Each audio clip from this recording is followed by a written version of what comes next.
Шақырылған жерге бару төмендегі шарттарға жауап бергенде ғана міндетті болады. Бірінші, шақырылған жерде тыйым салынған заттардың болмауы.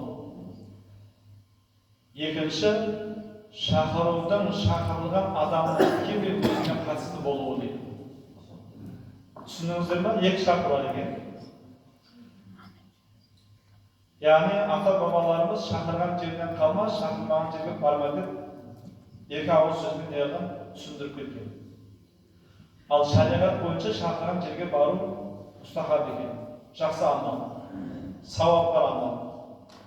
Бірақ екі шарты бар екен. Бірінші шарты шақырылған жерде тыйым салынған заттардың болмауы.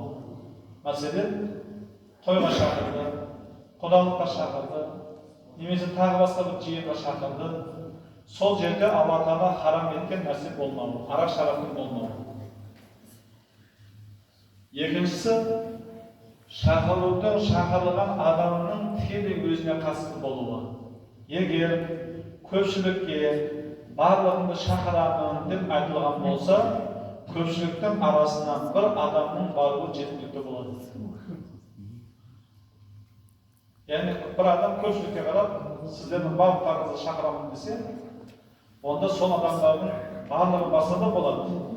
Немесе сол адамдардың ішінен бір адам барса да жеткілікті болады. Адамдар тікелей өзіңізге айтқан болса, сізді өзіңіз шақырған болса, онда ол жерге бару не болады? Мұстахаб болады. Бізге ең бір керекті жері бірінші шарты. Яғни шақырылған жерде тыйым салынған заттардың болмауы. Яғни арақ шараптың болмауы. Арақ шарап қойылған тойға бару дұрыс емес. Кейбіреулер айтады, біздің столымызға қойылған жоқ дейді. Басқа столдарға қойылды, біздің столымызға қойылған жоқ дейді. Немесе мен барамын, бірақ ішпеймін дейді. Яғни осындай ақтау нелер бар да, сылтаулар бар. Бірақ бұның барлығы мына бір пайғамбарымызға хадисімен тоқтау салынды. Ол қандай хадис десе, пайғамбар саллаллаху алейхи ва саллям бір хадисінде арақ себепті Алла Тағала 10 адамды лағнеттеді деген.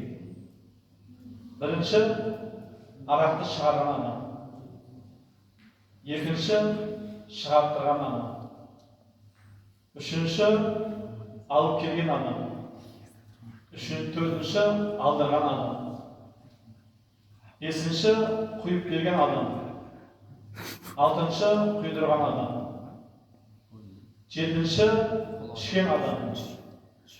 Сегізінші, ішкізген адам. Тоғызыншысы, ішпесе де сол адамдардың арасында отырған адам. Қараңыз.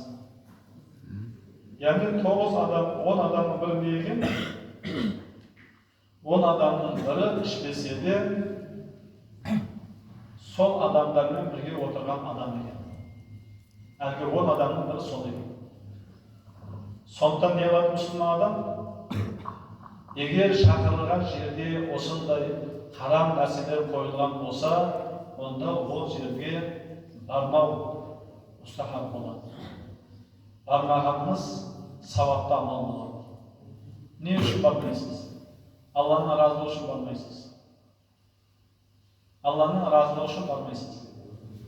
Алланың разылығы үшін сондай жерден бас тартқаныңыз үшін Алланың разылығын табасыз. Ал Алланың разылығын тапқан адам екі дүниеде бақыттанады. Мысал ретінде айтайық. Бауырыңыздың немесе туысқаныңыздың көңілін қимай, сондай тойларға шықтыңыз. Алла сақтасын, кетіп бара жатып, жол апатынан ұшырап өліп кеттіңіз. Ертең қиямет күні не болады? Ертең қиямет күні бұл пендем қайда бара жатыр еді десе, осындай арақ қойылған жиынға, тойға баратыр еді деп айтылуы мүмкін. Алла сақтасын. Сол себептен мұсылман адам не қылады, барынша ондай арақ шарап қойылған жерден бас тартады. Немесе арақ шарап деген нәрсені алдырып тастайды.